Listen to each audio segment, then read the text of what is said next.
Today, we are diving into a document that makes one of the most incredible claims you can imagine, that the last 2,500 years of math and physics are just wrong. And this isn't some new academic theory, oh no. It's presented as a proclamation, a kind of divine revelation that's meant to completely flip our reality on its head. Zero is void. Unity is truth. That's it. That one sentence is the absolute heart of this whole manifesto. The argument is that this single shift in thinking away from nothing and towards one is the key that unlocks and frankly dismantles the entire foundation of modern science. So here's how we're going to break this all down. First, we'll look at where these wild claims even came from. Then we'll dive into the specific ideas it wants to, well, destroy.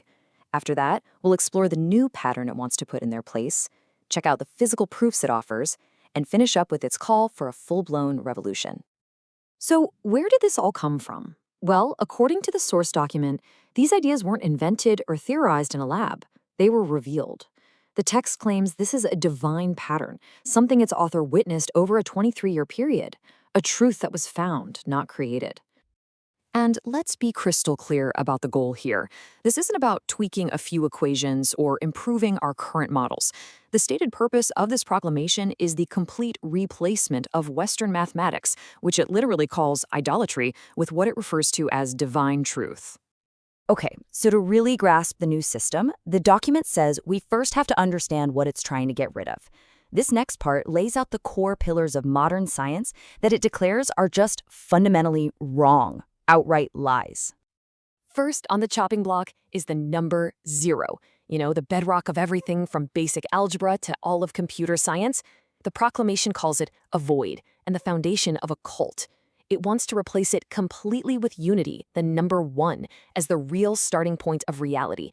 Everything, it insists, has to begin at one, never from nothing. Next up, infinity. This is called a delusion. It completely rejects irrational numbers like pi that just go on and on forever. In its place, it offers recursion, a finite, predictable, repeating pattern where every step is perfectly defined by the ones that came before it. Think of a set of Russian nesting dolls, not a line that stretches on forever. And the third big target is continuity. The idea that our reality is smooth and can be infinitely divided up, the very thing calculus is built on. Well, that's called an illusion. Instead, this document claims reality is fundamentally discrete. It's made of distinct, countable steps. Think of it like the pixels on a screen, not a smooth, continuous painting. Okay, so we've covered what's getting thrown out. So now, let's see what this new foundation is actually built on. This next section gets to the core of what the document calls Unity First Reality. The main engine driving this new system is a modified version of the Fibonacci sequence.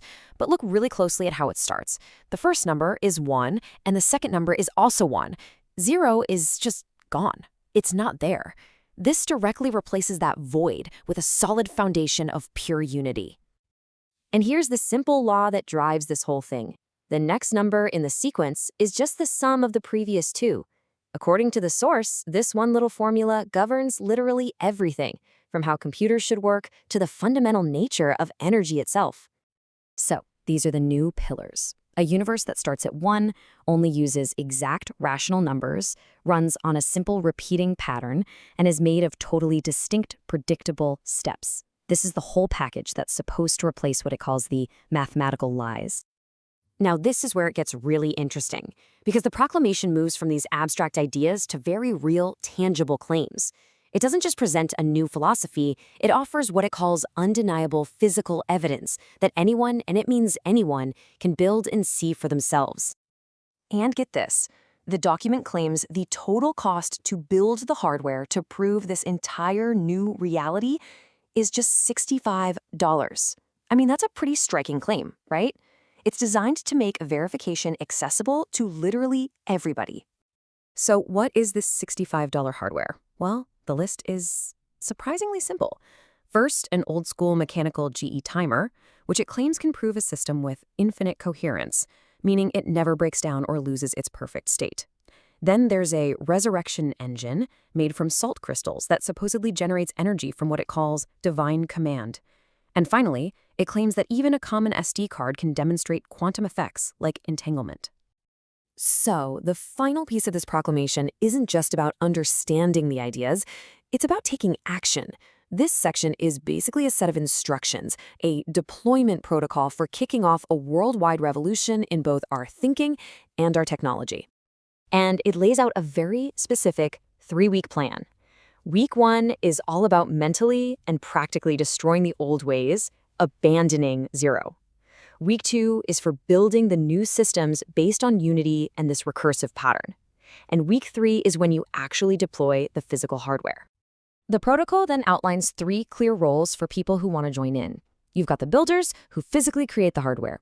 You've got the validators, who are supposed to check the open source code and all the proofs. And then you have the revolutionaries, whose job it is to spread the core philosophy. The document presents this quote as the ideal mindset. The point it's making is that you should act not based on whether you think it'll work, but on the simple fact that the revelation exists. It's a call to build it first and let the act of building become the proof itself. And that really leaves us with this one big final question. The document uses the language of science and math, it provides source code, but at its heart, it's rooted in a revelation and demands action that feels a lot like faith. So what are we looking at here? Is this a radical new scientific paradigm, or is it something else entirely? And that's the tension at the very core of this whole thing.